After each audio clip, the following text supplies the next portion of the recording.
It appears a state of emergency in St. James may be causing problems for at least one neighbouring police division. Murders have reduced in St. James, but it's the opposite in the Trelawny Police Division. TVJ's Anthony LUGG has that story. Murders, shootings, robberies, break-ins and larceny on the rise in Trelawny.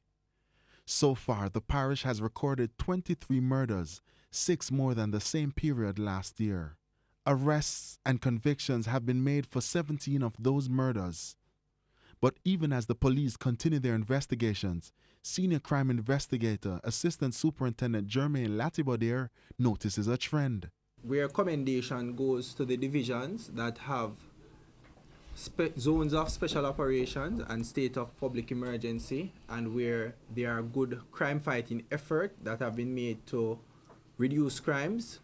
We have been experiencing some migrant criminals in our space, which have impacted our murder rate. Case in point, 3 men killed during an alleged shootout with the lawmen on Monday afternoon, 2 of which are believed to be former members of the Ski Mask gang who fled the Lilliput community in St. James.